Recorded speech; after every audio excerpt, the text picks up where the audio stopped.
Hey guys, long time no see. Welcome back to Corey Has Spoken. It has been a crazy couple of days for me, and I've just not had the time to post anything, which is why I'm in my vehicle again. You know how I told you sometimes I have to get it in when I can? Well, here I am. I'm out here waiting to pick my son up from school. So I brought my handy dandy headphones with me, and we're going to talk a little bit about the UFC that's coming up this weekend. The main event being between Alexander Volkanovski and Korean Zombie. All right, so I'm going to start at the top and I'm going to work my way back. So I'm just going to say right out of the gate, I believe that Alexander Volkanovski keeps his belt. I think that Korean Zombie's movement is not good enough to contend with someone like Alexander Volkanovski unless Zombie, that is, has made tremendous improvements in his lateral movement, his in and out movement, and his side to side head movement, his slips, his feints, those sort of things. This was a big problem when Zombie went against Brian Ortega, and you saw that Volkanovski really gave Brian Ortega a lot of trouble in the stand up striking realm. Brian Ortega gave Korean Zombie a lot of trouble in that realm because Brian Ortega's movement is such that it made it difficult for Korean Zombie to get a beat on him. Now, I know MMA math doesn't work, and you can't say, well, Corey, hey, man, just because, just because Ortega beat Korean Zombie and then Volkanovski beat Ortega, that doesn't necessarily mean that Volkanovski is going to have his way with Korean Zombie. You're right, and I do believe that the Korean Zombie is probably a harder puncher, a more powerful puncher, but Volkanovski, one of the things that has made him so successful is his footwork. And you can ask any pro, and they'll tell you the same thing. It's his in and out movements, the way that he comes in, lands his shots, whether it be a kick punch combo, body head, and then he's back out. He's on his bicycle again. This guy uses lateral movements and in and out movements better than anybody in the division that I've seen. And it has to be good if he was able to stand in there with Max Holloway. Max Holloway is by far the best boxer for sure in the UFC. But, although he realized some success against Volkanovski with his boxing, by and large, Volkanovski was able to nullify a lot of that from Max Holloway because his movement is so great, because his constant just in and out movements, side to side movements, it makes it hard for opponents to get a beat on him. I love Korean Zombie, and Korean Zombie always has that chance of catching Volkanovski clean with something and ending the fight because he does have that fight ending power. I just don't think it's going to happen. I think Volkanovski is going to be able to keep his belt, and I see him just kind of. He could potentially knock Zombie out. I don't necessarily see that happening. I think it's going to be like a grind out sort of kickboxing decision, a unanimous decision, possibly by Volkanovski. But Volkanovski keeps his belt. I just don't think Korean Zombie's the guy who's going to be taking the belt off of the waist of Alexander Volkanovski. Next fight down, co-main event, Aljamain Sterling versus Piotr Jan. Listen, we've seen this movie. We know the outcome of this movie.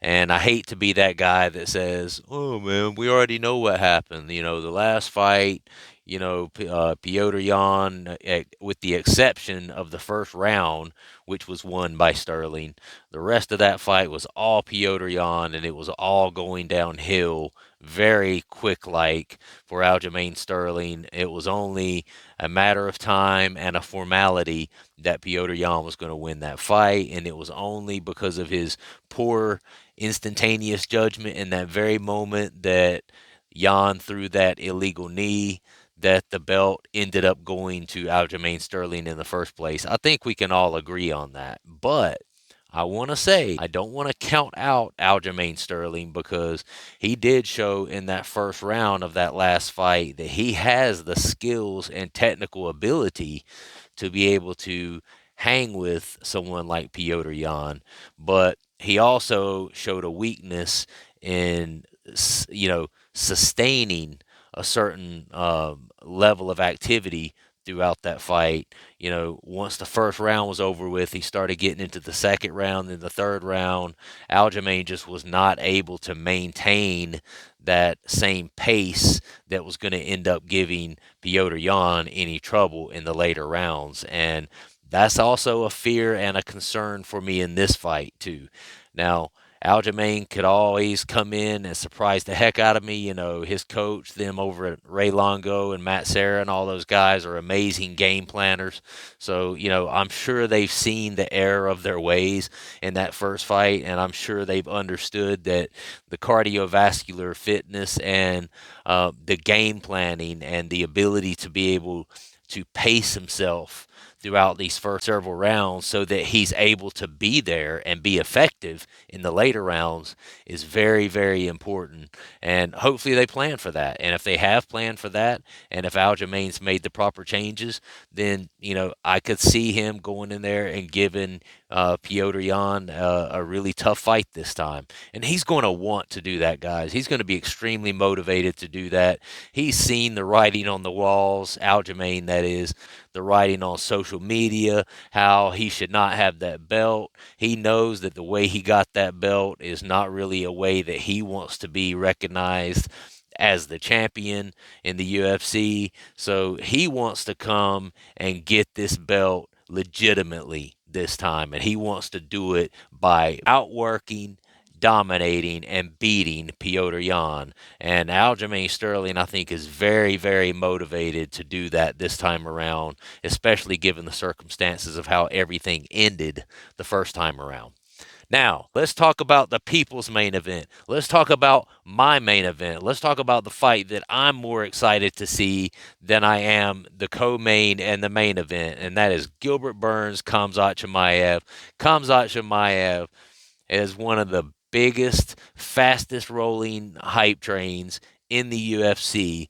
But now we are here. We have arrived at the fight that is going to tell us whether this hype train is only hype or whether it's actually a train that is picking up steam and a train that is heading towards a given destination, being the welterweight title. Prior to now, you know, one of the toughest opponents that Khamzat has faced has been Li Jingliang. Listen, nothing against Li Jingliang. He's a great fighter, but he is not a grappler at all, and he is no one that I would have foreseen giving Khamzat Chimaev any sort of trouble in the octagon. So Khamzat, in my eyes, is in a very similar situation as is Islam Makhachev. He looks great. He looks dominant, but you just can't really say for 100% sure until you see him against that guy who is really going to test him.